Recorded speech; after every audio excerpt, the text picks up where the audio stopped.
budget workshop. Thank you all for joining us this morning. We are focused on personnel.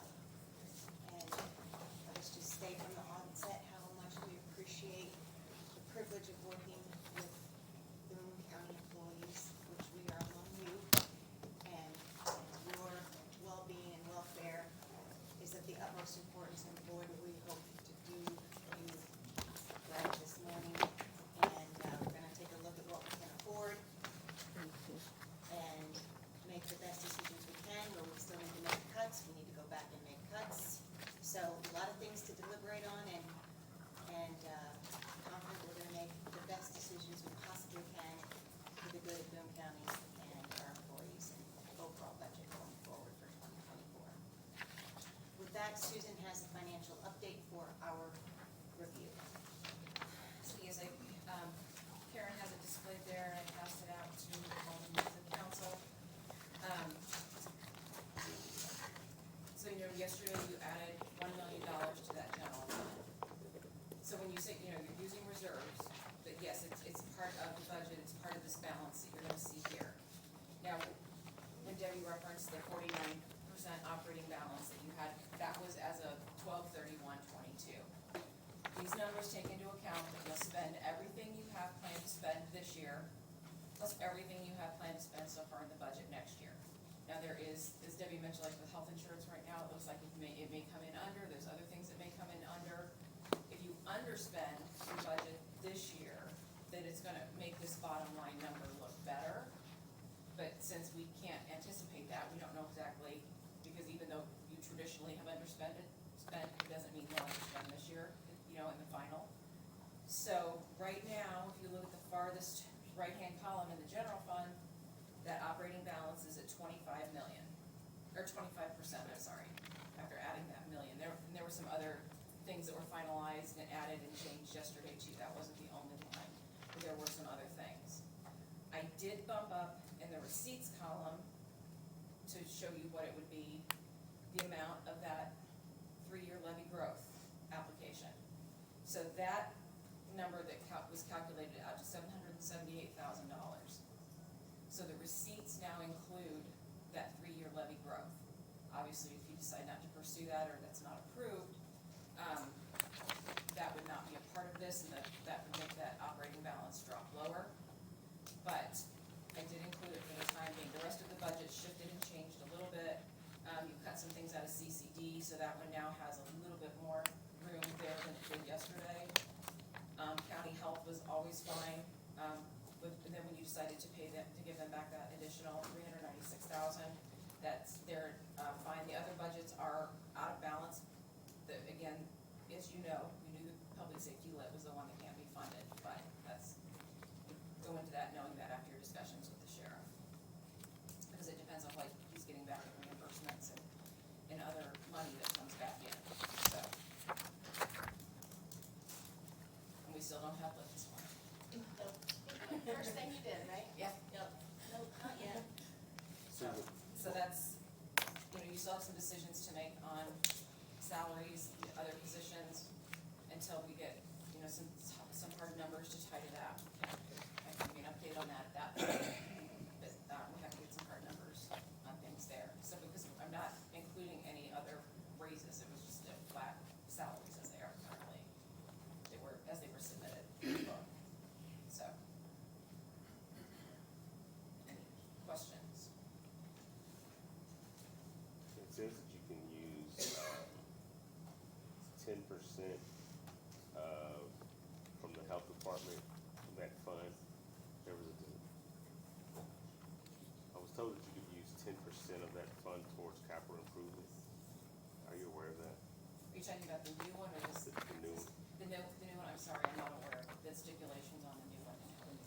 That is correct, yeah, from what I. Okay, yeah, we haven't been involved in any of the meetings with the health departments, or the state health department, so sorry, sadly, I don't have that information. And state board hasn't sent anything out They have, yet. yeah, I know, other than what the Fund number is it? Yes. Fund number. Yeah. So there's two things on that. I just talked to. Can you speak up? I spoke to someone yesterday, and it was that you could use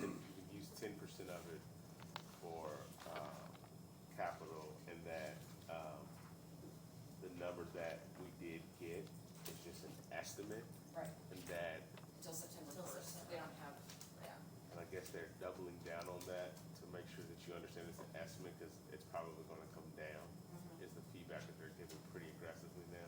Because if you look at the map, a lot of counties have turned green. For a long time, there was a lot of blue ones, meaning they hadn't opted in yet. Here, I think, going through budgets, a lot of them chose to opt in. Do you, I guess that's why they're saying it's gonna go down, is because with so many now turning green, that number, did they give any guidance on how much they think the estimate will come down? Well, they had, There's that I thought range, that, other than the yeah, range. other than the range is all we've seen, and it was ranging from, And I would was assume it 6 to 9? 6 to 9, I think, I've got it in here somewhere. I would The assume. minimum amount was like 6.4 million, Okay. and the maximum amount that I think you could receive was like 9 point something. Yeah, it's 690,000. 90,000. And then, that was the minimum for Boone County for the incoming year, and 920,000 would be the maximum amount.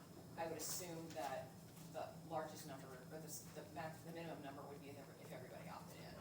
Okay, So, and then next year, the amount goes up. right. Because just for that 2 years, it's kind of that test period.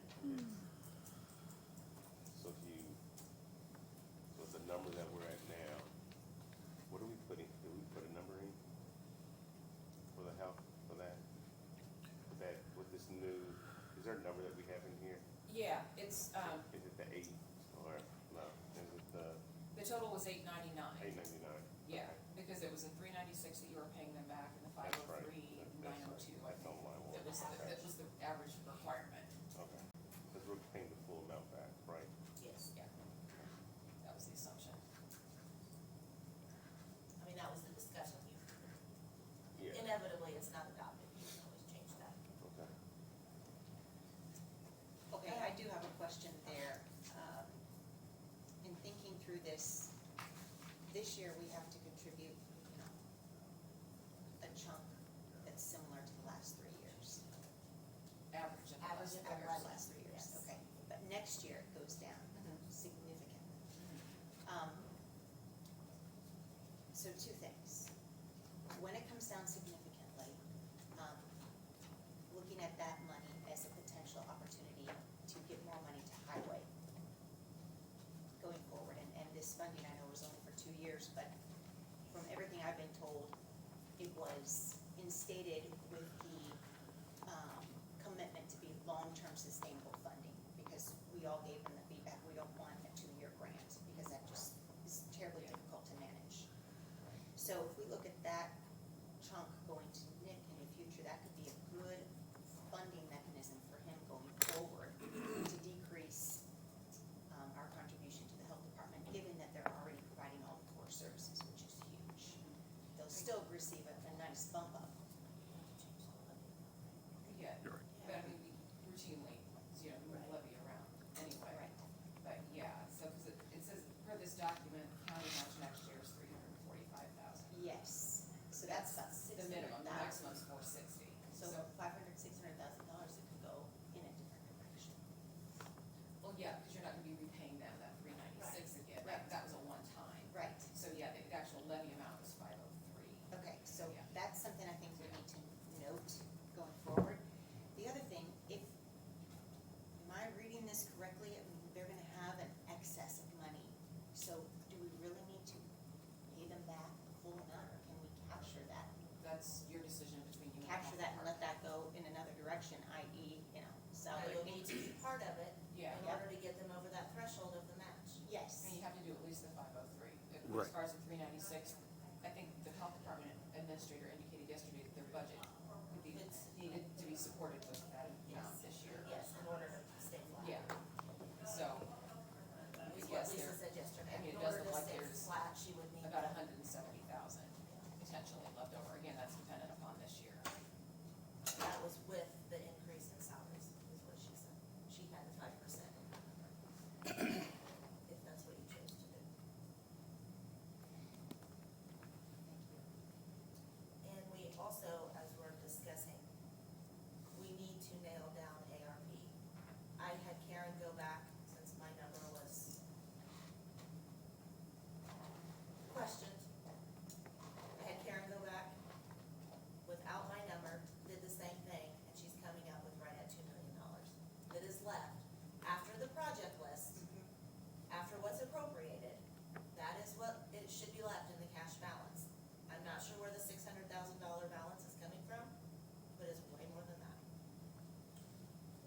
So that needs to be figured out and figured out quick, I'm because not- those monies need to be appropriated next year. And I know you mentioned something, there was a discussion that's happening maybe Friday about broadband. This Yes. news Oh, will be that- handled. oh, That's maybe what I we- can hear. Yep. What is it? Comcast. So Comcast reached out to me and said, we'd like to bring more broadband to Boone County. And I said, well, are you aware of what thank you, Charter Communications is doing? And they said, yes, we are aware of what they're doing and we want to bring more to Boone County. And would you be available to meet? So I reached out to the commissioners and said, is there one of you that could join me for this? So that meeting, and Claire Collette, also from Boone EDC, is going to that meeting. If one of y'all would like to join us or two, that'd be great. It's this Friday, I believe, at 9 o'clock, this conference room here. So, That's the first time here, I can't join. And the only reason I'm asking about it is, what are the, I'm sorry, excuse me, the reason I'm asking is, it sounds like the commissioners have already determined what they're using that money for. But that's taking the 2 million out of the cash balance. So that's already, I'm already considering that. Oh, Because that's already on the project list. Broadband's been on the project list from day one.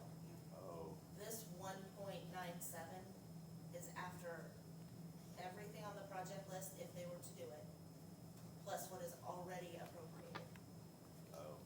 That's what will be left in the cash balance that somebody needs to do Because something. excuse me, it started out around, what, 12 to 13 million? 13.4, I believe, 13.2 million, yeah. And just, is it solely up to the commissioners who decides what happens with this money?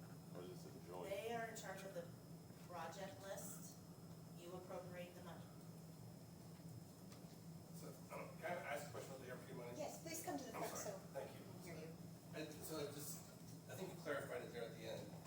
And I know that there's a drug court, I'm working with Judge Yes, Trent on and that. it's on And there we're too. on the list, but we have You not are. come to appropriate the money yet. Yep, So, and that money is also taken out of our whole number. yeah, so I was just curious, It's on here for 80,000. yeah, Yeah, because we're trying to decide the best way to spend it within the grants. yeah, Okay. you're on. So that 2 million you said that's left over, Mhm. that 80,000 is already accounted Yep. for. Okay, thank you. Absolutely. I just wanted to Yeah, clarify that. Thank you. absolutely, yeah. If I can. So I think Ken brought it up yesterday. Back when we, the surveyor's office, worked with commissioners to do some of that ARP funds, you know, when it first came out, it was broadband and drainage was the only thing that could be used for, if I'm correct. Kenny will correct me if I'm wrong. But, but we had about 5 or 6 projects on that list. We're currently under, a few of those projects are underway right now, so we are spending those. Ken mentioned yesterday to everybody, and we need to go back and work with the commissioners. Some of those projects that we had out there were like 3 years ago. So we right now have just signed up to do the contracting with the engineering company to design these, knowing that whatever we budgeted for like 3 years ago, we're not gonna be able to do that project today. As you've heard Nick several times saying, these bridge projects are increasing, what, 50%, 75%, you know. So we know that the amount that we have in there, we're gonna probably be back asking for part of that 2 million. Otherwise, we won't even be able to do the projects to the fullest of what the intent was. So just knowing that some of that may be, that we may be coming back for. And when would you be coming back? Do you have a sense of the time? We or are no? just now going to contract, so I'm guessing it's probably gonna be another 2 months before we know anything from, and get an engineer's estimate on that. Good to know, thank you. Any further questions for Susan here? Or Auditor Boone?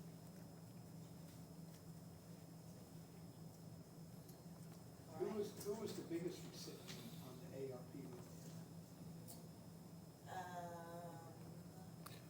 Justice Center. Thank you.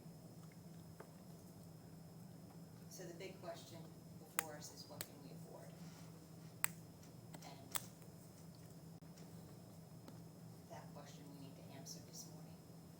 And are there more cuts that we need to make to be able to afford what we potentially want to afford for employees?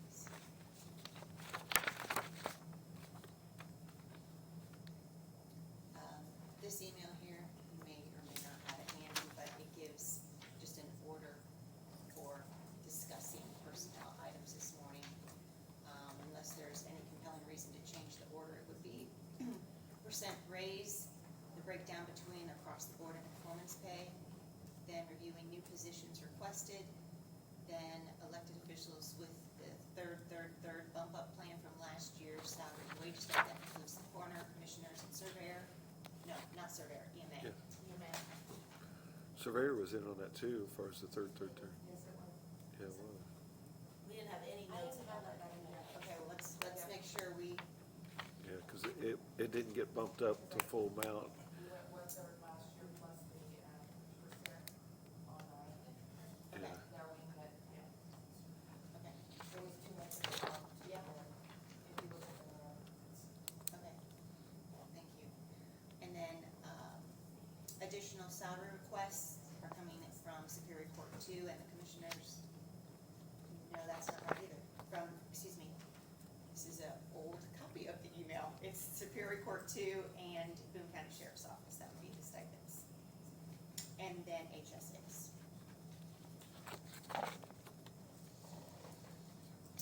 All right, so let's get started. Superior two wasn't stipends. Boone County Sheriff's Office is stipends. That's the only one, not Right. Superior two. Do they not have an extra, sort of above the normal No. request? He just wanted increases on his, but Karen should have sent you, what those increases were, and they weren't much different. Okay, great. What the other courts Cross that one out then. Super. Should we do Carol's budget, the surveyors? We never got to it yesterday. Well, So, hers is the 40-hour week, is that all we have left, Carol? yeah, that's, I mean, Yeah, I was so on the list for Elise yesterday. wanted to put that in with. Okay. 40 hours, okay, that'll work. Yep. Madam President, yesterday there was a lot of conversation with respect to how hard the board members here worked with the sheriff's department in getting them cut back. Yes.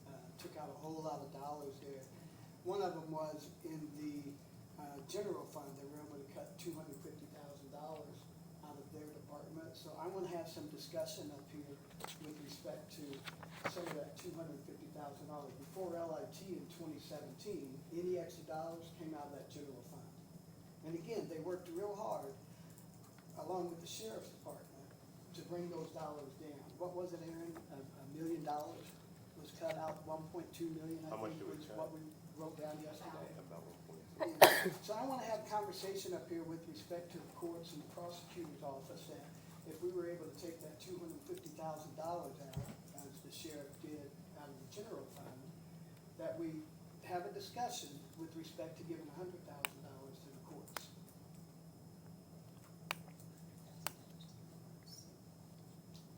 If it's possible, let's just have a discussion about it. Just, throughout the morning. And the prosecutor's office.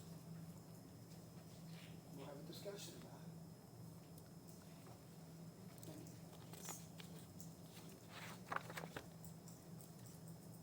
Well, we do have the new positions, that we'll be talking about. So absolutely. And with the growth that's coming, every department in this county are gonna need those extra dollars. Every department. And it's up to us as council, whether it be the ones that are currently here or the ones that are gonna be here way into the future.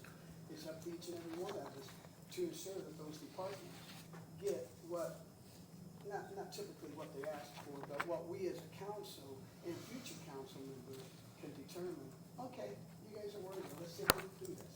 Just have the conversation. All right, well, let's get started. Thank you. We have a $2.1 million debt. No, I know. And again, I back it up because I'm not a visionary where I know how much money is gonna be coming in with this growth that's coming in. But my educated guess is over the next 5 to 10 years, this county is going to explode. There's gonna be a lot of dollars coming in that's gonna be able to help these departments throughout the county, each and every department.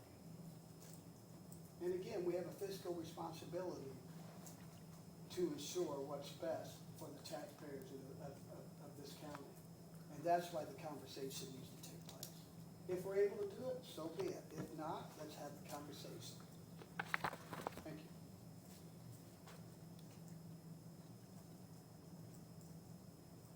All right, well, okay, one thing that I think would be helpful, the money that we are using from cash reserves.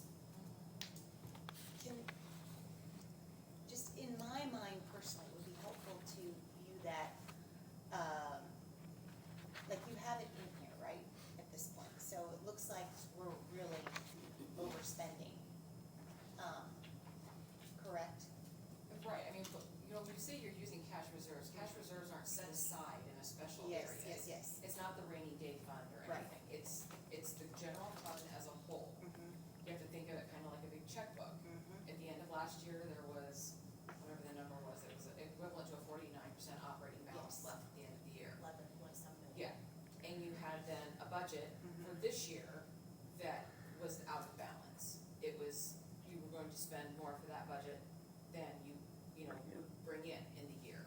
So, even though you added money last year, we don't, to that bottom line, we don't know for sure that you'll do it this year. So,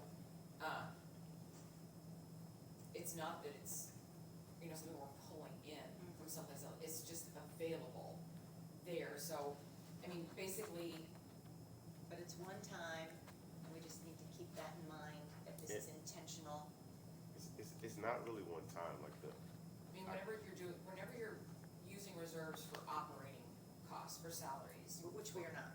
well, Some of it we are. shouldn't. but when the budget is this far out of balance, there's gonna be some operating costs in here. I Right. mean, we know $1 million of that is specifically one time, of the 3.169, we know specifically $1 million of that is. You would have to tell me which ones of the other expenses that are in the budgets are specifically, but you know, capital expenses, even though you use it for one thing this year, you're using it for something else next year, capital expenses don't just stop. They're not really, unless it's a large project, considered to be one time, because also salaries, supplies, contracts, other services and charges, those things are all on a yearly basis. Even if they're not exactly the same vendors, if they're not exactly the same purchases, those are your operating costs. These windows, yes, that's a big one-time purchase. We have I don't know, we live in it's like a house that you live in. And we go to work, we get paid, our employer pays us, we have bills and expenses, we pay our utilities. Our job may give us a bonus because hard times fail, so we may get some extra cash, but we still have utilities that we have to pay. The roof starts leaking, so we have to pay it. We may not be able to go on a vacation, so you gotta cut back on a vacation, or you may not be able to go on as an expensive vacation. You gotta tell your significant other, the cash reserves is not some extra form of income, like it's part of your total checking account that you have that is still there, and you're depleting it year over year. So the income that you have is part of that, but our expenses that we have every year, we're depleting that because our budget is still out of balance. Like this year, our budget last year was out of balance. Going into next year, our budget is $2.1 million out of $3.1 million out of balance.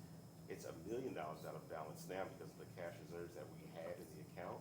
We took $1 million to fix the roof, but in this instance, we're paying for windows. Am I saying this right? We took $1 million. So the point is, we have to balance the budget because the receipts aren't getting any better. They're incrementally growing, but the operating expenses are continuing to stay flat a little bit. You know, you have, there's the difference between the budget and the reality, you know, is the key factor, what happens there. Because you're budgeting for however many people you have budgeted for. Do those positions all stay full? Are you able to hire the new people that you wanna hire? You know, what is the reality of, because your personnel services, aside from your roads, are the largest expense that you have generally as a governmental unit. That's what any governmental unit faces. Their salaries and wages are the largest chunk of what they spend. So how close you are to full employment is where a lot of that comes in. So Elise, where were you headed with that comment? Well, Sorry. you know, the only thing I know to do is make more cuts so that we can do what we need to do for our employees. But I'm open and it's all of our discussion, so please, everyone chime in.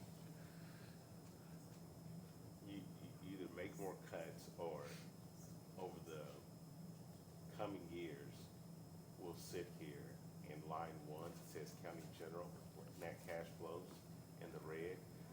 That number will constantly stay in the red, Yeah. and that cash reserves will just get eaten away. Right. Or that ending cash balance is gonna be in the red. It's gonna be in the red. And that means you can't. You can't Right. fund it. And you know, the DLGF's not gonna give you the approval anyway, so.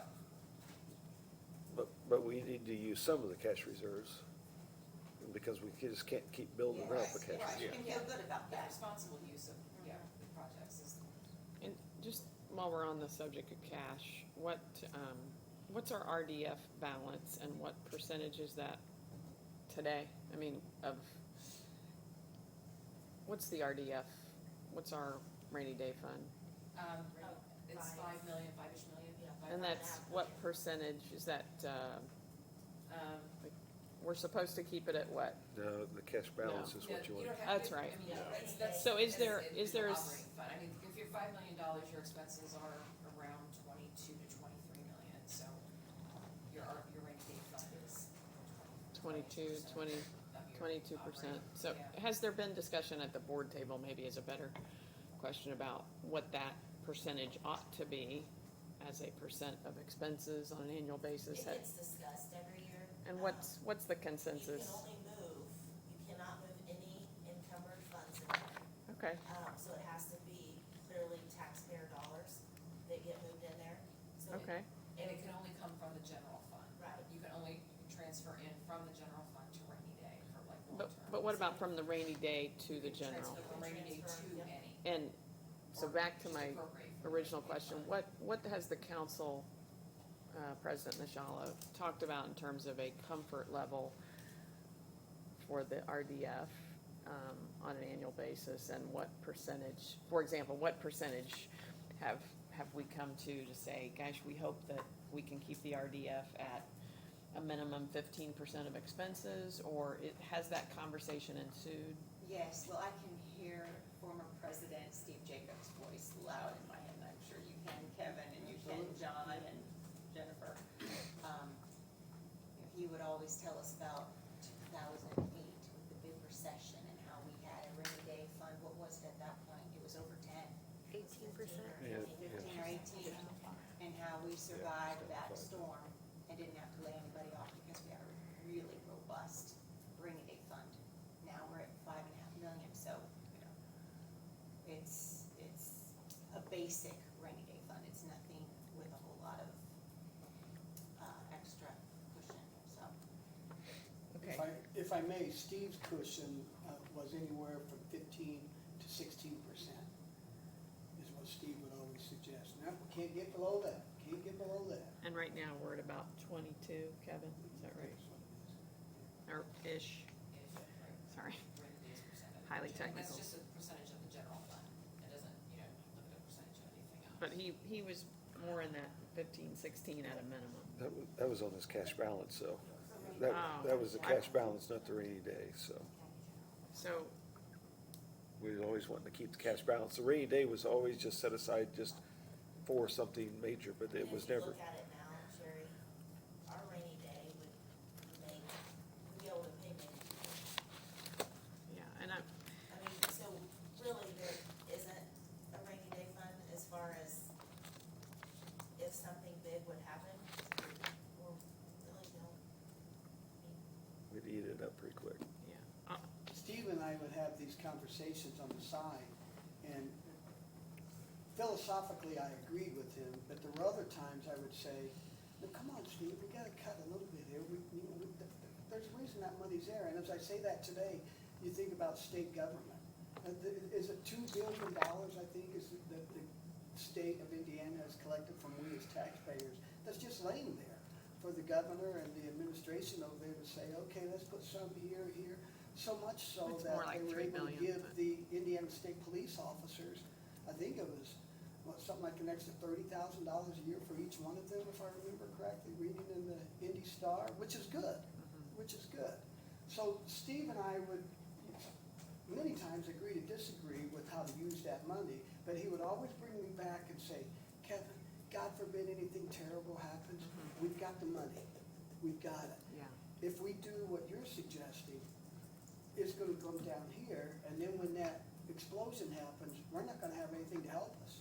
So I get it, Steve, I get it. Okay. The context of my question was, one, just learning what the historical discussion has been, and two, is there any room to take any of that in a one-time kind of fashion, and I'm not hearing, an overwhelming, response in terms of whether or not we can take 700, 800,000 of that this year, and, that was the basis, so, thank you. So as far as where we go with this conversation this morning, do we need to go back and look at making some cuts with any kind of meaningful discussion on this at this point? Susan, what would, Auditor Crum, would that be your recommendation for us?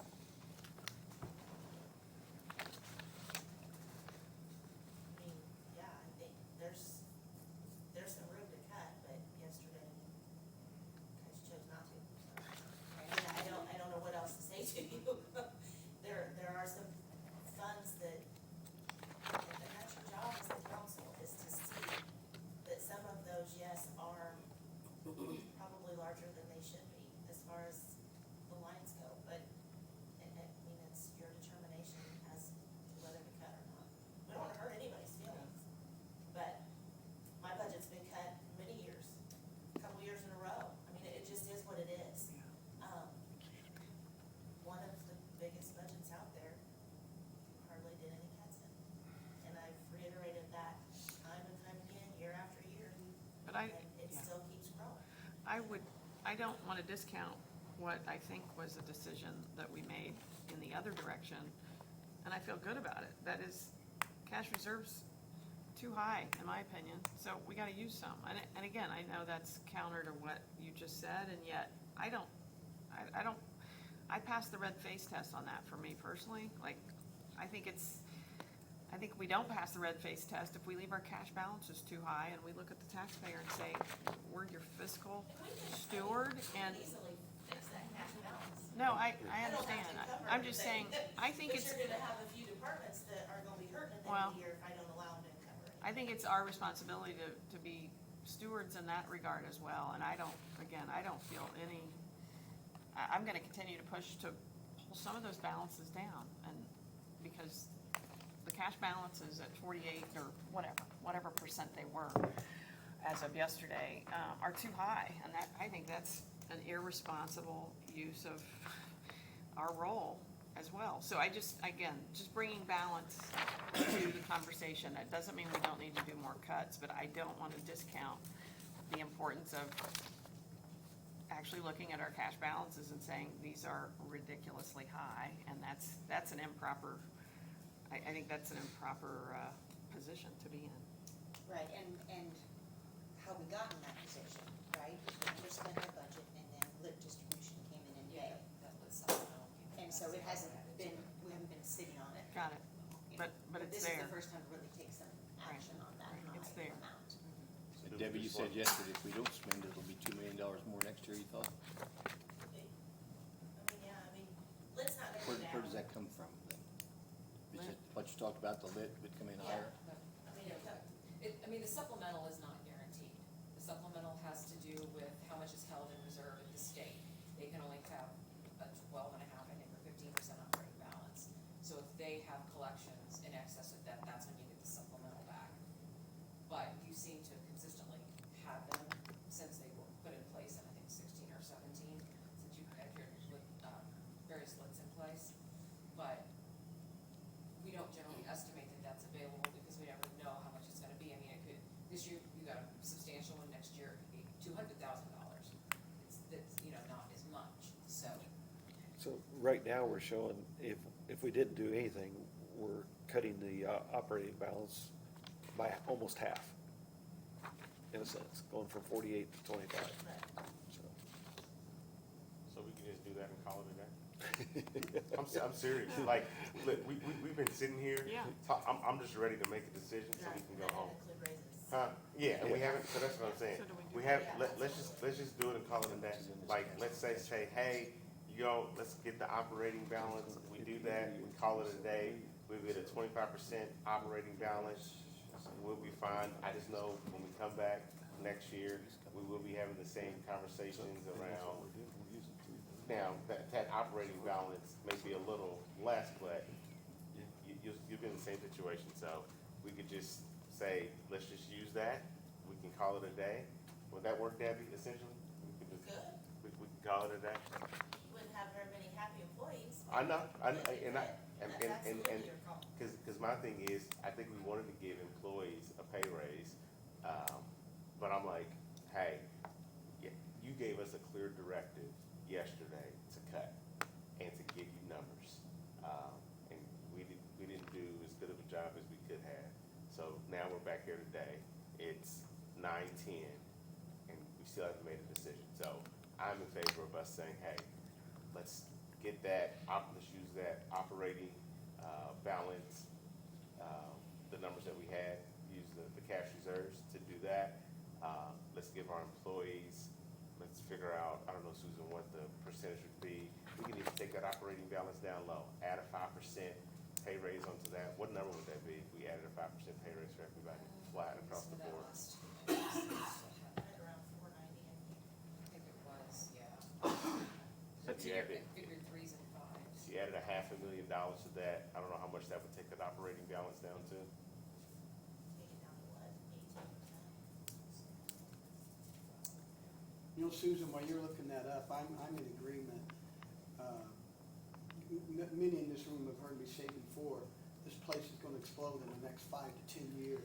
And with those extra dollars expected to be coming in, we sure hope they do, that I don't have any problem at all with going ahead and using those dollars to take care of what we're assigned to do. In the same way that Sherry and Aaron have said, you know, let's just go ahead and get this done. If there's any opposing views, I sure would like to hear it.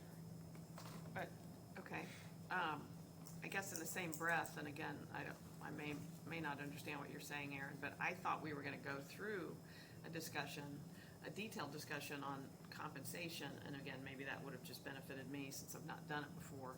And then we would be in a position to say whether or not how much of the operating cash balance do we wanna use? So again, maybe I've probably got a blind spot up here, but Aaron, can you or somebody on the council help me? So- I thought we were gonna do that detailed discussion. So traditionally, we would be at a point where we would have a detailed discussion. Where we should be at this morning is, to Auditor Crumb's point, the cuts that we would have needed to have made with all the other agencies and departments, we would have made in that number of 3.1 should have been less. We wouldn't be in that position and we would be able to make cuts. Where we're at, in my opinion, is the salaries, the biggest asset that we have are employees. Right. I think we are faced with a monumental challenge now of giving them a 5% raise, which I think I explained to a majority of the council. That was my personal goal, to give them all a 5% raise. I think we have a significant challenge in front of us because our budget is in such disarray right now, because we haven't cut enough. In my opinion, we haven't cut enough. So what we have to do now is go in, cut even more to be able to give at least a 5% raise to start off with. Then, once we know where that is at, there are folks who have asked for head count. Then we have to go in and stack rank who we want to allow to have head count, because that's gonna add even more money. And then figure out, all right, this is where we're at. The sheriff's office, I use them as an example, they're asking for stipends. Right. That's $90,000 Right. alone. So what I'm saying is, we can just wipe it all and be done and say, all right, to your point, you wanna use the cash reserves and spend them down? We'll just leave this as is, the numbers that Susan has presented, give everyone a 5% pay raise. There will be no additional headcount added this year. Everyone lives within their means. Our employees are taken care of. At a 5% raise, there will be manager, when I say manager, appointment, department head, elected official discretion on how they do that. But if we wanna go down the path that you said, we need to go back and cut. There's a number that we have to And cut. there's just a little, okay, thank you for that. Just a little bit of difference in what we're saying. I'm actually suggesting a different order, where we actually dive into the salaries, see what we think, we go through all the requests, we go through the percentage, and then we come back with a number and say, guys, if all could work out, this is the number. And then we're even more motivated to do secondly, go through the budget again and say, gosh, we need another $780,000. So you and I are talking about the same thing, just a little bit different order, where the motivation or the incentivization is after you've talked about salary, and then you go back and say, okay, now we know, and we get the big knife out and say, can we do it? I don't know, so maybe. And I do kind of agree with Sherry, I also agree with you. But I know that you, as a council, have had several emails regarding the wage study from HR and getting to the midpoint. That is a discussion that needs to be had, because it has been brought to you. It's not gonna be plausible to do what HR is asking in the grand scheme of things, but I do think that that discussion has to be had by you guys and with some kind of a decision behind it. So I would, Before anything can be done, I think that needs to be discussed and a decision made So- on that. so to that point, so mine, I agree, and Sherry, to yours, I'm happy to go down that path. I would say, my personal opinion on that is, I wanna give everyone a 5% raise. So to the midpoint, I say, no, not to get, cause like, we wanna get people to the midpoint, but for budget's sake, I would hold off on that and give everyone a 5% raise. We'll visit that next year. Give everyone a 5% raise, that way we know, hey, that's where we're at. And 5%, on the ones that are below the midpoint, 5% almost gets them there. Okay, I was gonna say, yeah, I sent Jennifer the number. 5% gets most of them there, there's just a few that doesn't, and so Right. if we could treat, there aren't that many that are below, so if we could treat those below the midpoint just a little bit different, 5% gets most of them above it, if we could look at the ones that doesn't and figure out if it's possible to get them to the midpoint, that way, we've got at least everyone to the midpoint, and we're giving department heads Yes. like a full spectrum of authority, of, And also along that line, when Jennifer and I spoke the other day, I also told her that some of those people could be below the midpoint, but that's at department head discretion. Right, So we also need to keep that in mind. right. That, there are a couple of departments that you'll find on that list that are We've seen below it. the midpoint, but they have, on the salary ordinance, the means to pay them the Right. midpoint or above, they choose not to. So that's also a discretion of the department head. Right, it should be. And Right. so when you're making those decisions, you kind of have to keep that in mind that, You've gotta know the whole scenario. right, absolutely. And I know some departments, and I've said it to others in the past, have taken the discretionary funds and have chose not to give certain people raises and push it to, I don't know, their favorites or something else, and leave somebody behind, and then it's our fault, and it's not our fault. So, and I don't know how to fix that, but it does happen. I don't know that you can fix that. I obviously wish we could, but I just don't think we can. Before I jump on what she said, it'd be good if she had a microphone. You can't hear this stuff remotely at all. Trying to tune in yesterday, but I don't know what's on the salary study, but our highest paid highway worker, if we paid everybody at the highest paid highway worker, we would not have enough money to do that. So the salary study shows the highest paid person at that classification. But I wanna make sure it's clear that it doesn't mean that we chose to pay them at the minimum, but we had been provided, this is what we can do by the county council last year at the minimum. We have 6 people at the minimum of the salary study that was commissioned. We have 22 people below the midpoint. You would need $56,000 to come up to midpoint. You weren't You move necessarily the everybody- department head I was speaking of. But if you move everybody at the department straight to the midpoint, you're gonna have a number of people that have been there for a significant amount of time with different service capabilities. You're gonna bring them all up to that same point without moving any of those individuals. So I get there's a challenge, but we are not overloaded on the maximum at our department. We're overloaded at the minimum and under the minimum. So that's, I wanna make sure the salary study says the highest person. That doesn't mean that we have the funds to pay them all at the Got it. highest person. Right. Yeah, because Nick would need, just for the highway, for just truck drivers, is only people were below the midpoint. He would need $52,624 to bring everybody that was below up to the midpoint. But So that's. Are you, but did I also hear you say if you did that, then the people that are already there, you're actually hurting them? 'Cause Some of you- those there's people have been reasons there why- 5 years, 6 There's or 8 reason why they're years. not up there now, so, To get So you're- the brand new person that just started within Right. the last year and a half, to move them right up to somebody that's been there 6 or 8 years, that's what you'd be. that's not right, Well, that's. right. Well, we gotta To be the people cautious that's how we been say, there, bring the- them to this point yeah. and don't do anything else. To the Doesn't people help. that's been there 5 and 6 years, so. And while we're on this then, so it's my understanding that when we come up with these numbers, you get an allocation and you have the discretion to do what you need to do.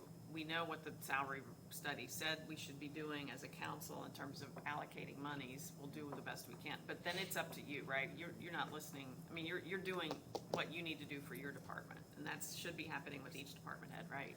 You- So- In general, but with the new positions, so we had the new positions that were available, the minimum was all that was provided as the starting wage. Okay. So then to work them up from there, we usually use that percentage Got it. increase that were provided. And it does go to highway workers line, for instance, there's Thank you. 25 people getting paid out of that same Okay. line. So yes, there is some flexibility, but at the beginning of them starting, it was, the base rate pay was at the low, at the minimum, that was Okay. what was provided. Thank you. Yes. I kind of want to piggyback on what you were asking about, Sherry, and I think Ken's kind of talked about this. When you guys give us money, we have the salary study, and what I've done internally is I've gone, okay, this is where, within the salary study, either one of my office should be, whether it's the top of the salary study, or the bottom of the salary study, or in the middle. And you give us whatever money you give us, and then we try to get them to those places. I try to get each person to those places in a certain amount of time. Someone that is been here longer, possibly, I would try to get them to where they should be quicker than someone that's brand new. Got it. And then when we hire new people, that's one thing that in the future, we've got to decide how you guys, if we ask for a new person, are you going to, should we ask for the minimum, mid, or how should that go?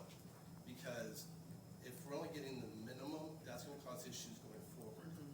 I have gotten money before where I've gotten around the mid, and I've ended up hiring someone who's newer, and I don't pay them the full, I don't pay them the mid, even though I got it. I just leave it in the budget, let it roll over every year, because that would be unfair to my employees who've been there Right. previously. So I think, and to your point, Kenny, I think you were right. There are some department heads, I don't know, I can't talk for other offices, but I do a review process every year. Right. That the top 3 people, my command staff, we meet, we review everyone, and then that discretionary amount, we decide how much each person gets of that discretionary amount after we do an evaluation of the person.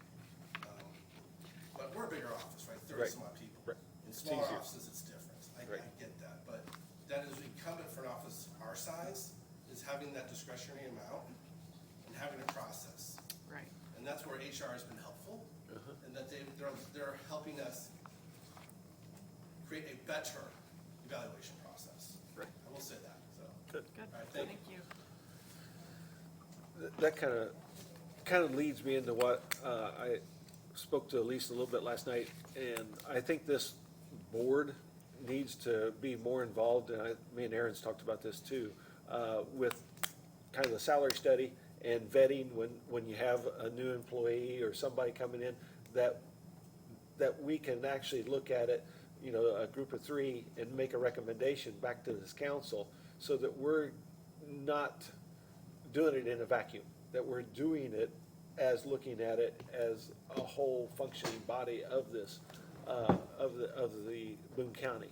So I think we really need to get that done going forward, is to have somebody, 2 or 3 people of this board be on a committee to actually vet whenever there's somebody asks for a raise for somebody or something like that that's outside, and we've had that a lot this last year, outside our budgetary time, that we need to vet it before we ever come into a meeting. So, and trying to figure it out up here, it needs to be kind of vetted before we ever get to this point. So that's kind of what Kent has said, and it almost goes back to what Aaron just talked about, is with the 5%. After our discussion, even with what Nick said, maybe we make more of it actually discretionary of this 5%, and let the office holders maneuver who they want, where they want, and to get those salaries, like you're just talking about too, Jennifer, some's below, put the burden on to the office holders. If you don't get them up there, it's your fault, not our fault. Yeah. So maybe, you know, I was talking to Lisa, I was wanting to say less on the discretionary side. Maybe we make it more on the discretionary side of that 5% and let them work at it. I think we just have to make sure we're saying, can't go below the minimum though, because then we're gonna, you know, our next wage study, we're gonna end up with a huge gap again. I don't know that we can say you can't. I think it should be recommended you don't.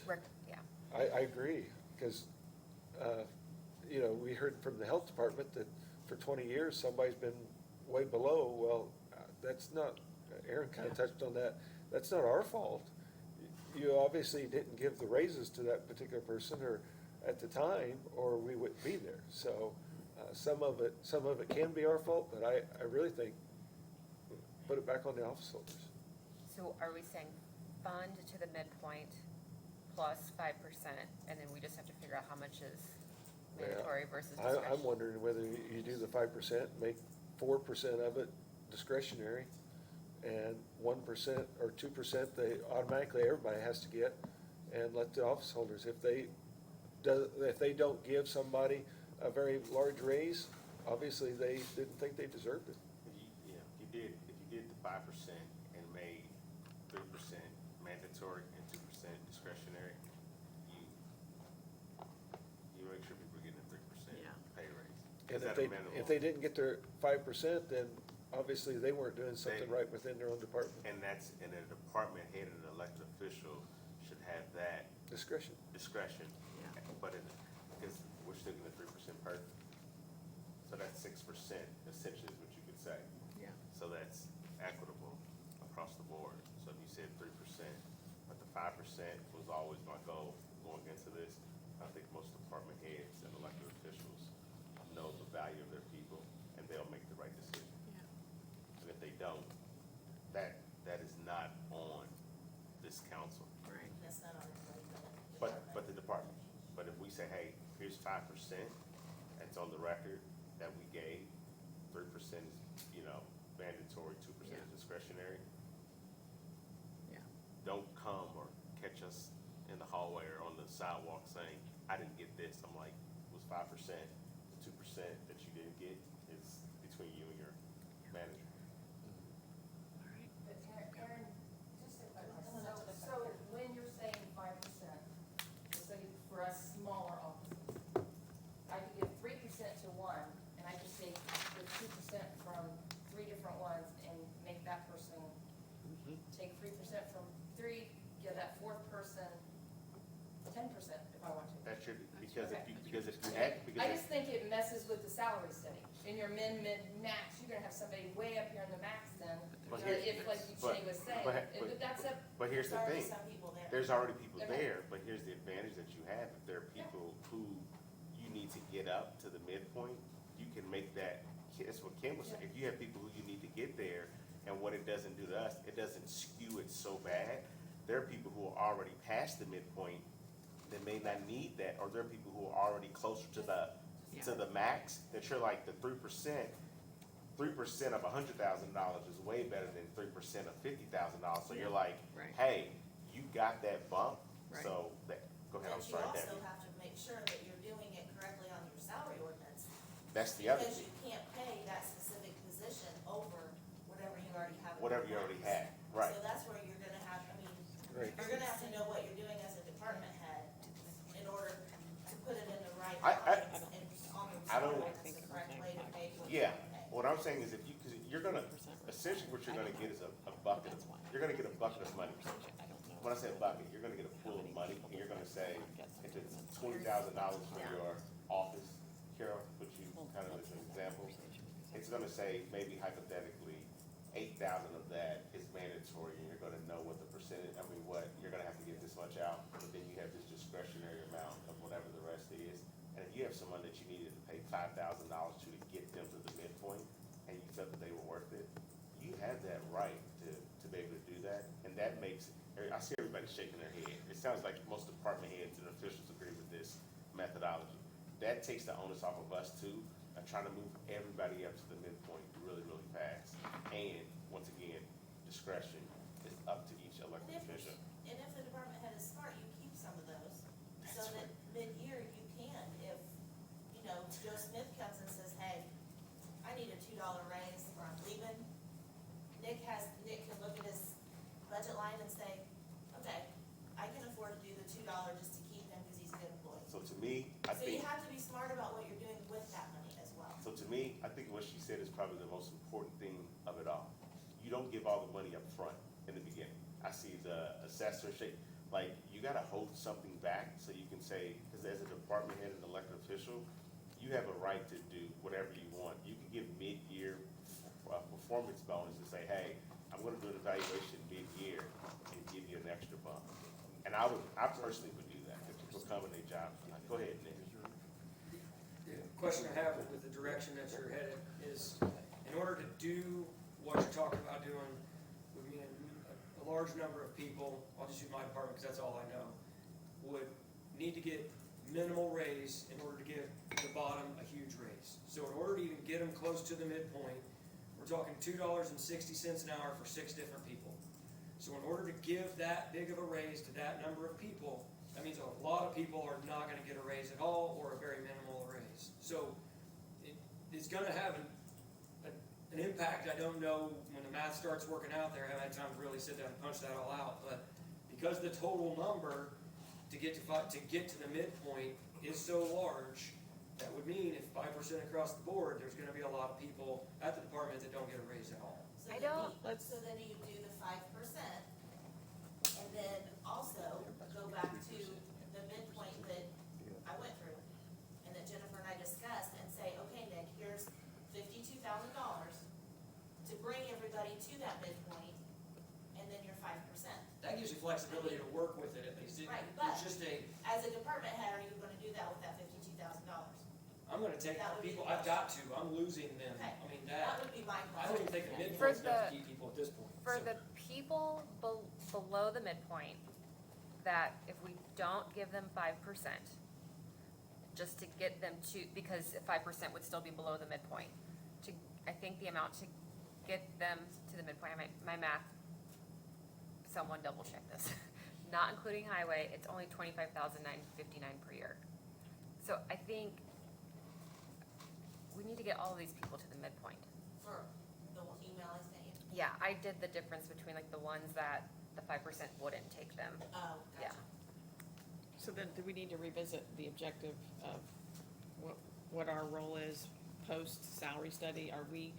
Is it incumbent upon us, council members, to give the direction that we're gonna follow that edict and say you must get people to the midpoint? Or are we saying all the discretion is at the department level and they'll determine when they get people to the midpoint? I'm just asking, I don't know the answer. Last summer, our goal as a council was to get everyone to the minimum. And then we said we were gonna have discussions about what we do with the salary study from there Okay. before we got here today. Thank you. And I don't know how much that has actually happened. Okay, There was talk about wanting to be able to eventually, like, get people to midpoint and beyond, so we have this matrix. So that if we do another wage study in the future, we don't have all of these, employees who are so far below Right. the minimum. So I mean, I think the goal is to get the range and then give the discretion back to the department heads.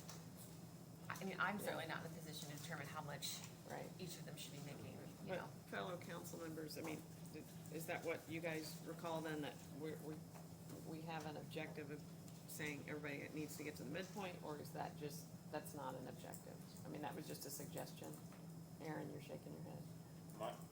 I just wanna know.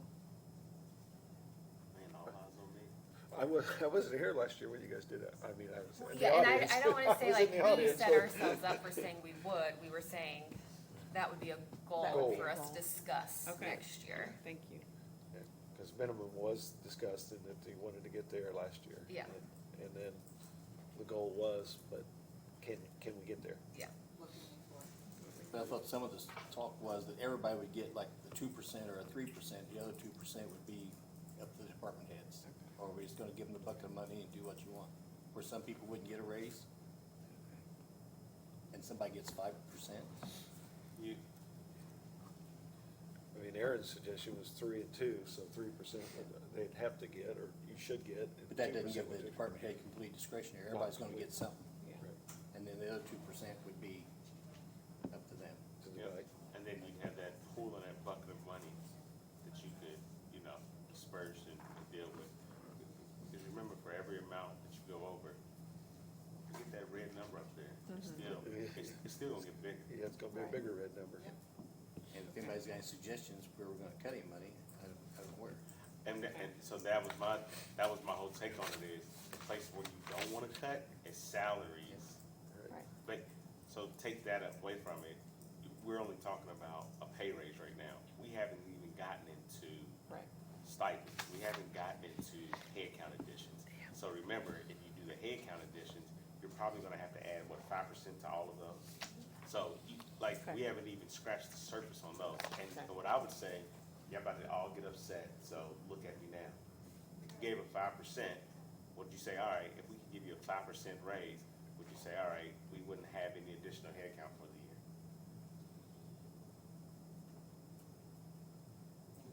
Yeah. This is what I would say to that. I would say a couple different things that relates to my office. I'm only speaking as to my office. And anyone else who has additional head count. But, I am going into deficit spending next year. Okay? Council You, is. well, right now you're discussing whether or not you're gonna do that. I No, am. we are. This year, I'm in deficit spending. I'm taking on an additional $80,000 next year. Okay, to go into further deficit spending. My money will be gone in 3 years. And in that 3 years, I will come back and ask for $500,000 if this continues. Well, So- if we continue our deficit spending, we're showing, 3 years will be, So that, will be Yeah, up so too. I'm in the same place, I'm in the same Yeah, boat you guys yes, are. yeah. we're all in the same I'm boat. in the same boat. But what's Yeah. also happening to me is my responsibilities this year are going up by 13%. My employees have to do 13% more work, okay? And we're already not fully staffed based upon Department of Justice standards. That's as it relates to my staff, all right? And I get that. What I find frustrating sitting here as a department head, as an elected official, is that when, under Steve Jacob, I remember one time, we were discussing raises. We're gonna give them. And our operating balance was at 18%. He goes, yep, we're getting 3%. All right? And over the last 4 or 5 years, I'm trying to conceptualize this. Over the last 4 or 5 years, our operating balance has gone from around 18 or 20 to 50 as of last year, over the last 4 or 5 years. So is all this money the supplemental distribution from lit? Where is the disconnect from our expenses to our income? That operating balance, you're about to see a huge reduction. And when I say you're gonna see it, so to your point, Yeah. you're about to see it today. You're gonna see it go down if we don't make cuts. I agree, I So- agree. And so, on my budget, I asked for a 5% increase. And- Okay? I asked for an increase. That was just, and my increase is only in people, that's it. Nowhere else is there an increase. And I- So, my question is, where is this other money coming from? Where is this other increases? I know we have the $1 million for max, and that's an offset, okay, but where's that other $2 million coming from? When I hear Debbie, $2 million, the deficit. yeah, So, I'll be very simple. No one take offense to this. The biggest difference is, if we moved employees out of county general, and Nick, please don't take offense to this, if we moved them out of county general into MVH, we'd free up about $1.8 million immediately. $1.9 million immediately. The issue that we have with that is road preservation, all of that takes a hit immediately. So we go back to the discussion that we had yesterday. You still have to fix roads. So what do I tell a parent? I can either give you a school resource officer to protect your child, or the school bus that's taking them to school can hit a pothole and they can crash. So let me answer. So it goes back to it. You pick your poison. So us as a council, we have to pick where do we want to cut. So there are no easy solutions, Mr. Prosecutor, with all of this. So with all of that, you have grants that are getting cut. We heard Michael Nance say that he has grants that are getting cut. So now that operating balance that was at 40-something% that has grown and ballooned, it's now about to have a massive hit to it. And then our projections over the next 2 years, because of things out of our control as a state legislator, our receipts won't be as high. So it's gonna take another hit. What we are trying to do, I feel like as a council, is protect our biggest assets that you've asked for, that this council's giving you over the last few years, which are your people. And we're trying to make sure that they're compensated in a fair and equitable manner. So with that being said, if we gave a pay increase to make sure that we kept the people, would you all be comfortable, not just you across the room, would you be comfortable saying, hey, let's not add as much head count? What if it was a 6% pay increase? We don't know what that is, but how do we not put ourselves into the red even further? I agree with I have no problems with anything you just said. And I agree with most of that. I guess the next question I have is, you said next year we're gonna have the same issue, right? Worse. Okay. So, we've talked about this for the last few years. How do we come up with alternative fundings for county government? The only alternative that I can tell you right now, that is gonna be before this council, is to raise taxes. We just raised $62 million for the jail and burden the taxpayers with raising taxes. So if you wanna go out and be our biggest cheerleader and start the process and say we need to raise taxes again, let's have a conversation after this budget workshop to do that. Cause I'm telling you, that is the only alternative that I've looked at that is going to help us raise additional revenue. Because even with the addition to the new development, I mean, besides lit, I mean, it's not gonna add anything to the property taxes. Nothing. Yeah, that's what. So that's what people's gotta understand, I get that. yeah. So when we keep hearing that we can cut, right? Right. Which is fine. Right. I understand that. But like my office, we've cut there's nothing to cut now. I have nothing to cut, Well, There may other not, than people. there may not be anything to cut when you say people, but there is extra work that can be done. So you're talking about, hey, according to the DOJ standards, according to DOJ standards, I'm gonna say this, and I promise you, I'm not trying to beat you up. You've come to the council over the last 3 years, and you've gotten a majority on everything that you wanted. You have one of the best staffed offices, and your people are well taken care of. Sometimes, other offices don't have that luxury, and they picked up extra work. I know there are other offices where people have worked overtime and not being compensated for it just because they do it. I know we wanna attract the best people. Sometimes the extra burden of doing a little bit extra, that's just what it takes. What we're trying to say is, hey, how do we make that happen so we don't have to cut people? But we're trying to be in a position where we don't come back to you next year and say, we're gonna have to cut people. I have a, Go ahead. how many, does anyone know how many open positions we have right now in the county? Or unfilled positions? We get more probably. Sheriff has 4 for sheriff. When you say you have 4, why you have 4 open, is that, Well, we have people in the process. that's what I'm saying, hiring yeah, process. yeah. We're really, I mean, they're actually, all the spots are called for, they're just not. That's right, through the yeah, process. that's If you different. guys are trying to fill those 4, are you trying to fill the 1? Are there any offices who have open positions that they're not actively trying to fill? I do. I have one. Do you have 1 or 2? I have one. I don't know where people are getting to, I have one position. And that position could possibly be filled. Right. Based on the discussions that, yeah. And that we've had a few times? Yes, okay. That's 7 so far. Health department, sheriff, Max, auditor. Max, are you trying to fill yours though? I'm full. Oh, You're full, I okay. hired 2 people in the last Nick, you're trying to fill yours? couple weeks, we're full. Okay. Say you just hired the last one. Yeah. How many? Nick, you're trying to fill yours, right? Yeah, it's 2 actually open, 1 retired a month ago. One's last day was Friday, got 2 weeks notice on Monday. So total of 3, heard another retirement possibly coming by the end of the year. Okay. Could be 4, we're already tapped out, like we can't do without people as it is. None that's what, I'm just trying to find out if there's none, or if there are any positions that we're not actively trying to fill, because if we're not, and there's a need for that, maybe that gets cut, but, doesn't sound like that's the case. I have a list of potentially 310,000 we can cut. I don't wanna be the most hated person in this room today, though, so. Okay, let's hear it. You probably So I timed don't wanna all be of the it. most hated person in Go the room for it. today. We've gotta start doing this. I started doing this after Aaron was talking about how we have to pay our bills, but we can't go on vacation. So, and I just started going through, hoping something would jump out at me. So, there are people who have asked for increases in things that maybe they don't need to, like office supplies, for example. Do we really need to go from 5,000 to 7,000? Can we just keep it at 5,000? Same things with like the election meals.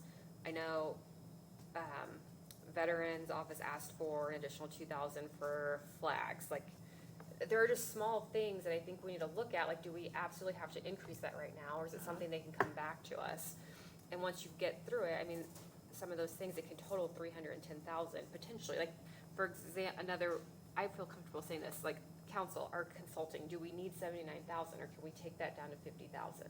When you look at like what we actually spent in 2022. Can we send the Office 365 expense to CCD? That's 145,000 we could send over there. That's something that we need to look at for sure, right there. And the council thing, we haven't even talked about our budget, so we'll talk all Yeah. that through. Area plan, I know we approved the 2,000 for postage yesterday, but then if you look at the commissioner's budget, they have a huge postage budget. Like, yes, that's nice, but is that a luxury versus a need right now? Like, okay, maybe you have to get something out in the mail a few extra days early because Yeah. you've got to account for that delay, but, Okay. and I feel bad naming everyone on this list because I don't want anyone to think I'm picking on them. I'm just trying to go through like what's a luxury versus a need as we sit here right now. I'll let you finish, I'm sorry.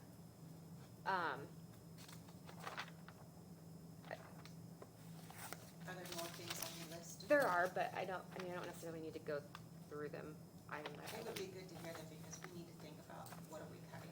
Okay, well, some of these I don't know. I have questions about. Kenny and I kind of talked about some of them, like the assessor, the IBTR appeals. Like, is it possible to take that down from 75 to 25,000?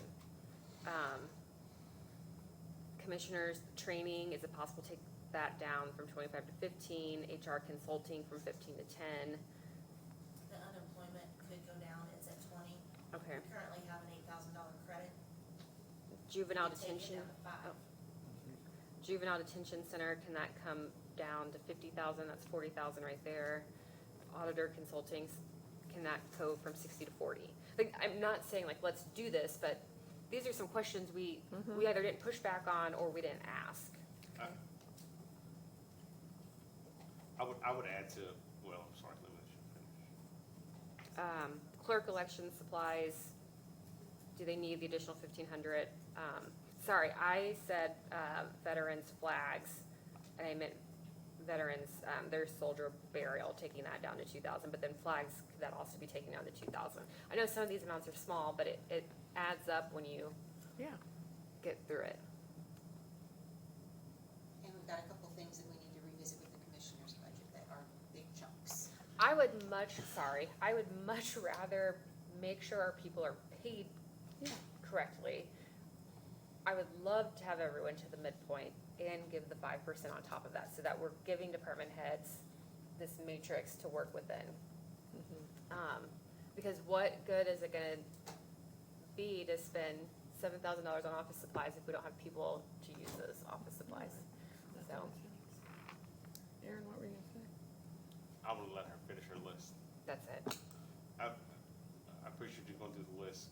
My biggest, I guess, caveat to that is the largest office with the most. Some of those that you went over are good. Thank you for going through that.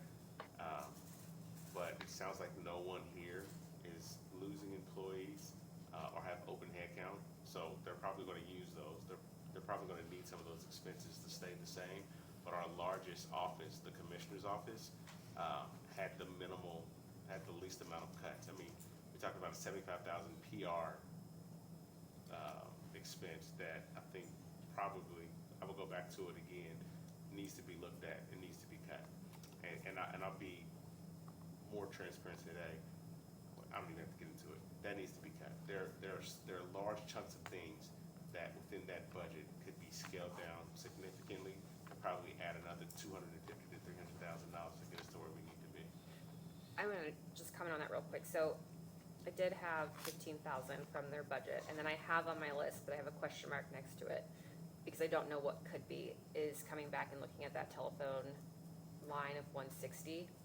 And I intentionally have not listed the PR amount or the legal fees amount, because based on the email we got last night with there being a question about the rainy day fund. Yeah. And so I have that starred, but didn't Yeah. list it, because I think there's a bunch of questions there. And I do have I know we kind of talked about it, but the 4-H fair youth, do we look at like their budget at all in determining how much we give them? I mean, I don't want to take away from the kids, just like I don't want to take away from the veterans, but, We don't, and it's gone, historically, it's gone up every year. I thought it was They don't. 125 for years on that particular one that you're talking about, isn't it? yeah, it's Jennifer, 135. But now Well, it's it was 130. like 115, and then it went to 120, and then it stayed at 125 for a couple years. Now it's at 135.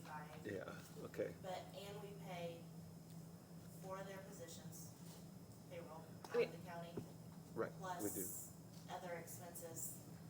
I don't think the Purdue contract has ever been renegotiated at all.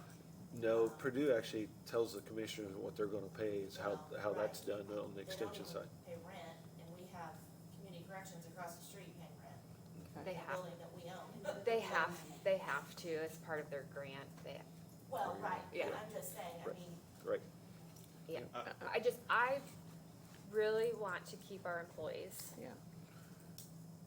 but we gotta pay them all Yeah. too. Well, I And think this is so- part of the process we were talking about. You're going through, I mean, we're talking about some of the employee issues, and you're right, Aaron, we haven't gotten to the stipend, other stuff. But this is helpful, because then it gives us even more motivation, where yesterday I might have said one thing about PR, and now I might feel differently, because we're still in this spot, and we only wanna go down so far on the cash balances. So the other thing I wanted to say, Kent, in terms of what else can we do? One of the things I heard yesterday, and again, it may be a pie in the sky, but I think after this budget season, we gotta figure out a way to go lobby at the State House and see if we can get some relief on Nick's area. And then I think there's another opportunity post-October, where some of us as council members can spend more time with you in the months preceding the next budget to say, what are we missing? Can we get on a conference call with I'm just saying, I think there's other work that can be done. It may not yield a lot, but I'm gonna feel better next year if we can devote a little bit more time in the interim to say, guys, there's gotta be a different way to crack this nut. That's, I can say as it relates to the prosecutor's office, the Indiana Prosecuting Attorney's Council is taking much more Yeah. larger and active role at the State House to, and we're talking like action, things like that, to, get more funding, since we are a state office. Yeah. To get more funding from, because we get, other than my position and my second in command, they pay nothing toward our office. okay. And so we're lobbying all the time. That began last year about this time, or actually probably more about 8 months ago. And that's going to continue to go forward. So we hope to see some efforts there as it relates to our office only. But Okay. Can I, this is kind of switching topics, can I propose something on salaries? I know we have to have advertising numbers today. Can we advertise high, but maybe put together like a working committee or group, it doesn't have to be like a formal committee, that like really sits down and looks at the salary ordinance, the wage study, and so we can see where everyone kind of is on this. I'm picturing like a graph with dots across, no? But so we can sit down and really look at what this looks like, plus how that's gonna impact, per retirement. I feel like there's something else, another benefit I'm forgetting. Okay, Yeah, that should be. okay, so that, then we can come back in September and have a few different options to discuss. In the stipends, cause we've not even gotten there, or how we're implementing the, positions from last year that we cut into like was it a third on some of them? Right. The question So, I have. okay, if I Oh, may sorry. add, on these new positions, right, we haven't gotten to these yet. We do have the opportunity to go to the IEDC and ask for their help, because what's being brought to our county is growth that is so far beyond what any county can assimilate into their budget. And we won't receive tax revenues from these developments for 5 years or so. So we're in a very difficult position, as we're all witnesses to. And we do have an open conversation with them to where, you know, we've said we can't handle meeting the needs of this accelerated rate of growth. And we're going to put together a list of items that we need your help to fund. And I think that this new employee list fits right in there, because we are needing to provide additional services related specifically to the growth. So that is a conversation that was started this past month and will be followed up with this month. Right after this meeting, they asked us to bring a list. So I would propose for our consideration to go back to IEDC with this list, see what we can get covered, and bring that information back in September. Is that something that they're gonna fund ongoing though, or For what? about 5-ish years until the tax revenues can kick in. Are there other like other one-time things then that could be traded out, like major road projects because of, I mean, do you get what I'm saying, instead of like, because that's gonna fall back on us in 5 years. can I have some clarity? Yes, I'm sorry. So, just so folks know, there's no guarantee, there's no guarantee. there's no guarantee Nope. from a contextual standpoint. There are ongoing conversations with IEDC to help support our need as a council, our budget shortfall. The feedback that we also received and that we gave was, we'll make sure that we have our house in order, and, you know, we've done our due diligence from a budget standpoint to make sure things are right. They have offered up some additional resources to help supplement our budget. And an example could be, in the event that they don't fund a position, they can help supplement work that needed to be done. So in a hypothetical sense, hey, if Nick had engineer work that he needed to get done, instead of them paying us, because remember, IDC is still a quasi-government organization, they can't just give you money. They could contract work where Nick would still be the authorized signer on any engineering work. They could contract work through a large engineering firm that he felt comfortable with, you know, reported into. Instead of us hiring an engineer, he would say, yep, I agree with the work that was done, and then he would, you know, supplement that work. So that's an option that's on the table. So none of this is guaranteed. We just have to go back to them and let them know what our quote-unquote wish list is. There's no guarantee that any of this would happen, and it's on a 1-year rolling basis. So they'll do it on a 12-month basis, reevaluate, 12-month basis, reevaluate, and see. We're the first county in the state to have something potentially like this proposed, but it is very early on, and the auditor will be key in the discussion and process, because it's gonna be on a quarterly, almost semi-annual basis on how things are going. So it's very early on, but Yes, we do need to get a list put together. for we have them. to we have to present back to them on what we want. And that would be a good use of our time, especially when we have some folks in here, to put So- together that list and then get feedback from IEDC of what they would commit to, because that affects us. Like, is there anything, I guess surveyors, assessors, Nick, anything in your budget that is being impacted by this that we can add to this list?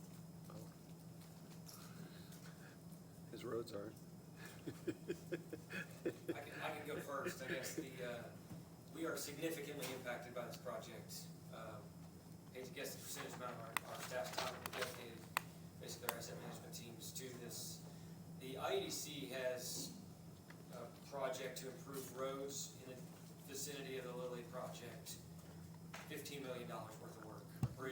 structure that's already getting ready to start within the next few weeks. It's been ongoing for about a year now of back and forth on what we want. There's future development that is our major concern because of those fringe roads that are not annexed, that are not inside the League District, that we dread, I guess, the amount of time it's gonna take and effort to work with the IEDC to make sure our interests are protected, our county's protected, and our county residents are protected. What we found is working through this first one is that doesn't go as well with a consultant hired by the IEDC being the representative for the county. The residents call us, the residents call the commissioners, the residents call their state elected officials because they're not getting the answers or the transparency that they're looking for. So having the IEDC help out has been good, but we still need to administer the projects. There's a significant amount of infrastructure and issues that will be impacted if the Goldfinch project or either of the other two projects do get landed, but that's something that runs through the county commissioners and our department and has been a significant impact. We've shared that conversation with IEDC representatives. We continue to try to formulate a plan for what the next step ought to look like, not because we control it, because it's gonna happen anyway. And what can we do to minimize the burden on us? That's been a challenge for this first one, so fast, so quick, under construction while they're still building the site, don't have road access. We hope that doesn't happen again, but the request that we have for the additional project manager is not solely because of the IEDC projects. There's a litany of projects that are also gonna happen because of the IEDC project coming here when it comes to residential development. It may or may not end up in Whitestown, Lebanon, and Zionsville, still has an impact to the county roads. They take the development, not always the roads accessing the development, the infrastructure. So our request is based on the growth of the county in general, much of which is caused by the IEDC's projects, but having them, the authority, and that person working for them is completely different than them working for the county. Could you put together a list of projects that are necessitated by this great, vast development? So, meeting with Or IEDC just reps. support it? Well, I gotta figure out where's the limits, like what's coming when, and we found that out a few weeks ago of where. We still don't know when, they don't know when, of what would need to be improved. So that's an ongoing conversation with IEDC representatives, consultants that they've hired, planning to, there again, it takes my meeting time again to do those conversations. Yes, working on what and when and how, because there's many people that don't want any improvements to take place. Yeah, Elise just needs something for potential projects so she can And go that's, to the, so that's all. it's, Yeah, I know it's, you're talking you just gotta come up with huge an area, idea, bridges, small structures and roads, you're talking gravel roads because out there. So we're not gonna it's- know exactly until it happens. It's- We get that, so. It's a lot, so to give you just a list would be incomplete or excessive, one of the two. I don't know how I find the sweet spot. Right. Aaron, do you have any other thoughts on getting this list put And together? it kinda goes the same way, and Carol could put some projects together on all the drainage that could be impacted out in that area too, so it's gonna be massive on the west side of how it's gonna affect, Carol in the surveyor's office, so. Yeah, I know, I mean, Nick's dealing with it way more than I am, but like he says, there's hours on hours that goes in to trying to work through this project, because this is all new. This Lily Leap, all this is new. There's days that I know that, I'll set in from 8:30 to 3:30, not doing anything else but that job or being in meetings with this. So it takes away all the time from everything else that we're doing, because at the end of the day, that other stuff's still sitting there. So guess what? We're all staying later to do all that stuff. One of the things that too, I think Nick was kind of hitting on it, when IEDC first came in, there is some funding that they are doing on inspections and stuff out at the Lilly and the IEDC site now that we're at. One of the questions first came, I believe, from one of them, that they wanted to hire their own engineer and pay for inspections. They wanted to determine who it was gonna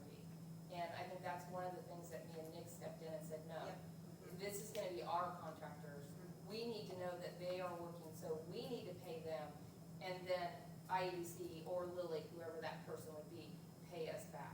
So, but I don't think that helps you out with what budgets that you're looking at right now, because No, but she's looking at Yeah. asking IEDC Yeah. for some money, so that's And where I it think that's a good thing. I Yeah. mean, we need to upgrade some of these drainage, infrastructure, because if we don't, then it falls back on our taxpayers. That's how it works with monies with, upgrading. Unlike the roads, that comes from you guys. If we upgrade drainage, that comes from the landowners directly. And that's a burden I don't think any of us want to put on them. So putting that together will help the landowners.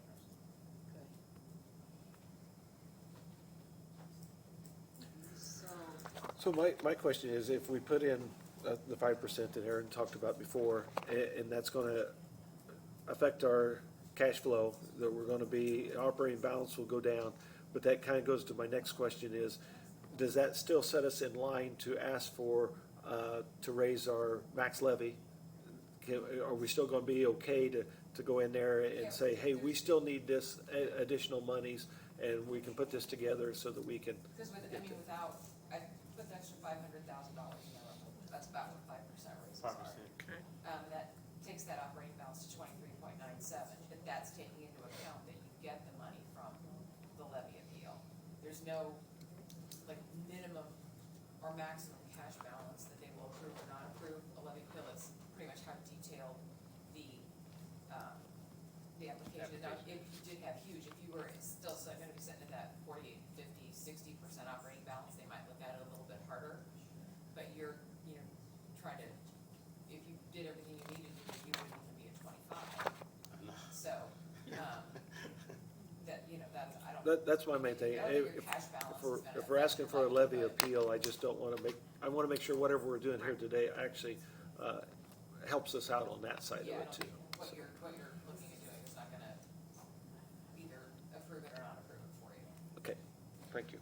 so going back to IEDC, since you initiated that meeting that we had with them, would you please, Councilman Williams, take on putting together this list Yep. to provide them, and then Nick, Carol, and whoever else thinks that they have something that would be good to be on this list, please work with Councilman Williams to get that together, and that needs to get done pretty quickly. You wanna add something to the list? Come on. Not to the list, Oh. I just wanna bring it to, and maybe you guys are already aware, but, you're talking about the IEDC is possibly offering to help do things money-wise with our budget, but they did file not-for-profit on every parcel they own. Sure did. So, we're in the process right now, my board is doing their due diligence, trying to decide if So they actually technically, receive a not-for-profit. technically, doesn't that bring the assessed value to zero, since they're non-for-profit? So, and then when it actually comes back for, actually, Doesn't bring the AV to zero, it just means they don't pay. right, but it could affect the AV potentially. Somebody said, if it affects the AV, then our basis would be zero, so we'll collect $0 potentially on those On the lands. base. Yes. Cause so that's something that could really affect us too, because, if they abate, if there's I was gonna abatements, say the abatement, and then we will be collecting $0, cause there won't be any monies off those properties coming to the county. Yeah. How do they qualify as a not-for-profit? Cause, Do what? How do they qualify as that? They have, They they've have- quoted, or they've put in two different statutes, we're looking into it, they're saying that they're a state agency, which, what we kind of looked into, they're not. In the other statute that they've given, for the not-for-profit, it kind of is the exact opposite. I can forward the statutes on to you if you want, I mean, we've been, my board has been talking to, the Bob Clutter, Okay. trying to figure out, I know that there was some conversation about maybe trying to get them to do a pilot payment. And they have denied, they've said no. Yes, yeah, I haven't heard anything on where we're at on They that, said but, they would not do that. but just heads up, they're not willing to pay what, and I mean, we were talking farm, most of it was farmland, so it's not even, It's not a lot of money no, anyway, it's but not a lot of tax dollars, but, and we're talking for 25, for about 43 parcels that they've filed on so far. And so as they continue to buy up more, they're just gonna file on those as Add well. this to our list. Ask them how And they're what they gonna do is they Yes. file, of course, IEDC's the buyer. And then, so they bought them in 23, but then they didn't actually give them to Lily until 24. Or, yeah, so then you're looking at another 2 years before Lily can do, because Lily's responsible for it, so. They're a little sneaky in what they're doing. So why don't they just pay that much? They're willing to give money there, so why Right. not that much? Well, that's why. Add it But to our that, well, list. yeah, Thank you for bringing that to our attention. absolutely, but they're not, I mean, yes, they may be in talks with wanting to give us money, but from the office, you know, from the assessor's office and the property side of my office, they're doing things a little sneaky. Well, And not everybody sees that. we'll put it on our list. That could affect us greatly. Absolutely. We'll just add it to our list to discuss. that's fine. Yep. So, Elise, are we going down the list here, the order for the discussion? I mean, Yes. are we sort of past the raise discussion, or maybe not with your 500,000 you put in? Is it, can we go to the next Yes, items? let's and- do it. Are we gonna put some sort of working group together to look at salaries for September? So you're talking about more than this? More Yeah, than- I think just like, what are we doing? Oh, you mean as far as going forward, what Ken Well, was saying? well, not only that, but just for September is Yeah. what she's saying. Are you looking at midpoints on anything? You know, because right now we're just talking 5%, but Right. Jennifer's looking at going deeper, a deeper dive. Yes, no, Yeah. that's good. And I thought that calculation that you did was really helpful as far as the 5% and how that gets most folks to the mid and the difference there where it doesn't. And I don't know if that math's accurate, but. Okay, so I'm assuming you would be willing to be Yeah. a participant. Yeah. Do we have others who would be willing to serve? Don't we?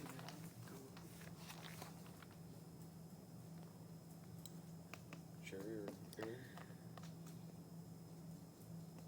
Sure, I mean, I'm happy to try to help. I'm gonna be out of town next week. Okay. I don't know. Thank you very The much. timing's gonna be what, literally Oh, the you're next 2 leaving. weeks? You're gonna be out of. But I can also call in, I'm gonna be out of town next Oh, week, out of but I'm just What's that? just saying that as a caveat, or would we have to do this, we have to do this About- over the next 10 days, We right? got 5 weeks 5 weeks? before our next meeting. Aaron, just so you're aware, this suggestion 5 weeks? to 5. have 3 of us get together and do a deeper dive Got it, into the midpoint discussion yeah, just let me know what else to do. is developing here. So if you're still considering the midpoint, there are a couple on the list. Really need to be continually looked at, but Okay. that's gonna be more than the 500,000. So in order to advertise that, you guys still need to decide if you're coming to the midpoint plus a 5, or if you're just doing 5.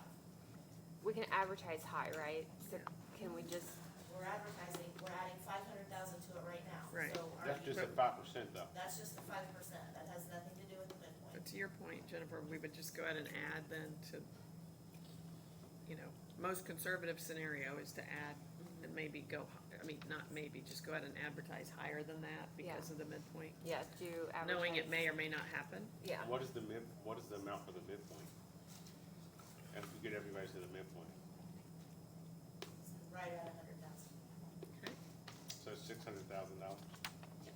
Let's do Some of those midpoints are pretty high. it. Okay. I'm not including in my head at least there's a few outliers, right, where we're still working on the third, so, okay. I didn't know if that was included in No, that. that's not in those numbers either. Okay. So what are those? Well, the commissioners alone was 50,000 and then a third, so. Times 3.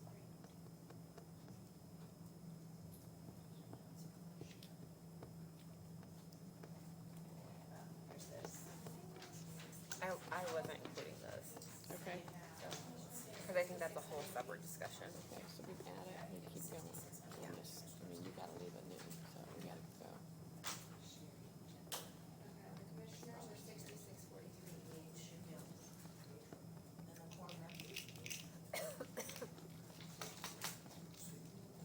then, I know the surveyor was in on that too. I don't know, what was the 1/3 on it? What was your third amount, Carol? 5,000. Anybody else? Anybody else need some money? How many? Anybody else? And then EMA, I don't know what that third was.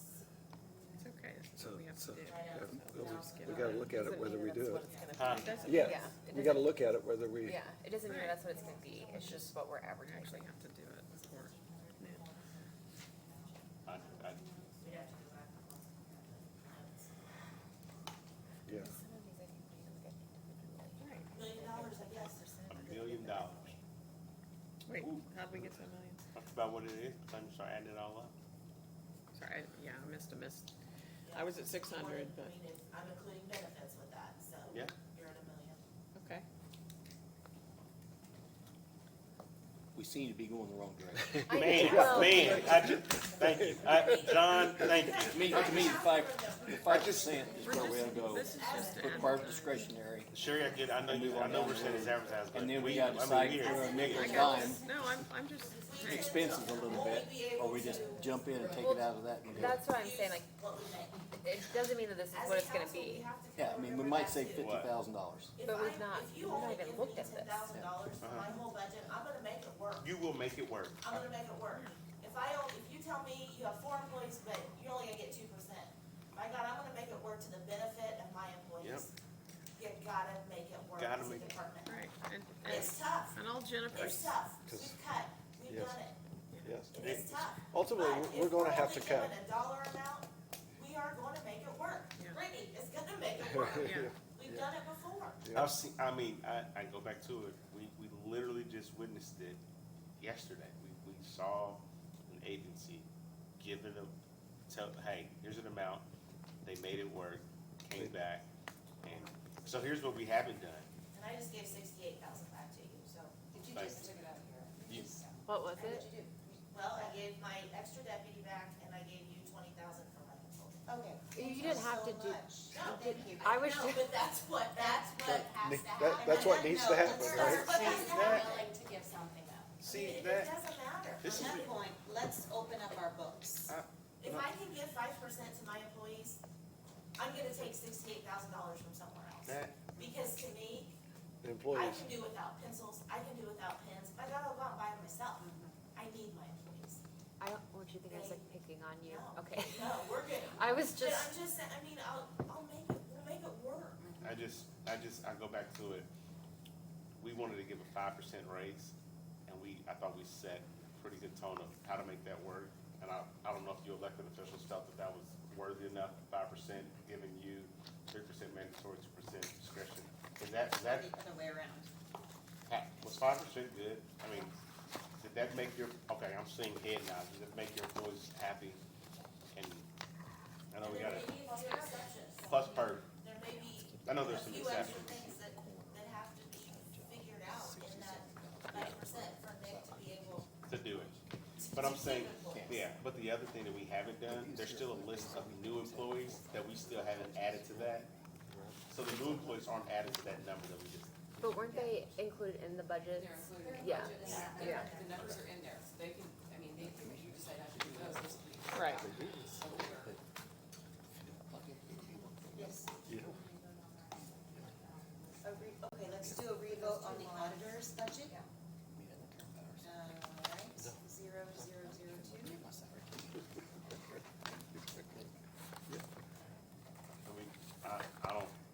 I know we're about to revote, but out of the I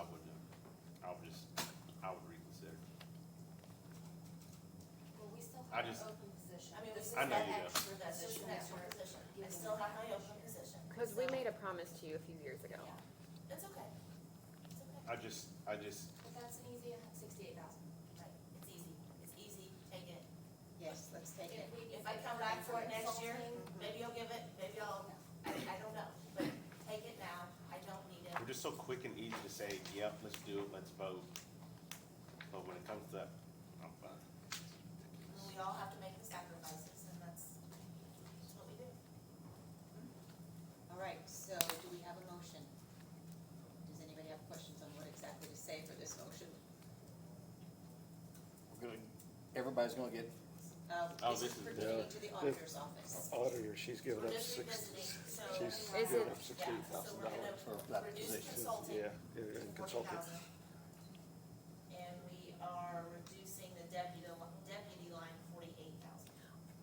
I wanna preface this with, my list was also, there were questions, that, like, Yeah. can you reduce And consulting? we can, we Okay, looked. okay. Consulting, we only Like- spent 42,000 last year. Okay, cause I had this list of ideas, but fully expect someone to be like, well, no, this is coming, or, okay. Yeah. So, I will make a motion to reduce consulting from 60,000 to 40,000. In a second. Wait, we And can to stick take out something else in our there new- too. And to take out our new function. And to remove the new position budgeted. So the 293,000 minus 48,000, is that Right. correct? Yes. Thank you.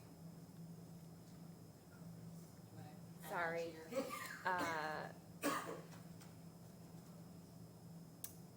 What was the number? 48,000. Oh, okay, and then take out, decrease the deputies line by 48,000. Thank you. Do we have a second? Second. All those in favor say aye. Aye. Opposed, same sign. Aye. Motion carries 6-1. All right.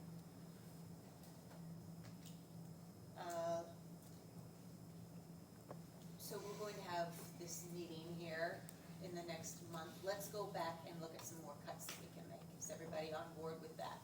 Why don't we start with Start with commissioners. commissioners? And they are not here, so, all right, there are two outline ones that, we've got to deal with. Legal and indirect consulting. Have you had a, chance to talk to Jewel about the email from last night? No, I have not. Okay. I forwarded it to everyone, so we'll see what comes of So that. just a tidbit, when COVID was done, those remaining monies, you were supposed to put in county general to do with county general funds as the council appropriates. You chose at that time to put them in the rainy day fund under the commissioner line, as they said they were their funds. That's what you chose to do at the time. Those COVID monies are general fund monies. They're not, there isn't anything specific. After COVID was done, the state basically said, whatever money you have left, put in your general fund. And technically, it was supposed to have been expended by the end of Yes. 2020. It was not supposed to have been paid. It should have been applied to other outstanding expenses to cover COVID. So you were either transferring expenses, you put the money in general, or you transferred your expenses to that COVID account, to that CARES Act account. And rainy day is not a non-reverting fund. Rainy day is a general fund for general property tax monies to come into and to be paid out of with a resolution or an ordinance at the suggestion of the council. So it is not a So non-reverting fund. it's in our A rainy day fund non-reverting with just their name behind it, so technically, It's just a line. line Yeah, it's just a in line. that fund. so, Just yeah, like a so we're good. reservation. Yeah. I do need to take about a 5-minute break, Can we take a so. recess? Okay,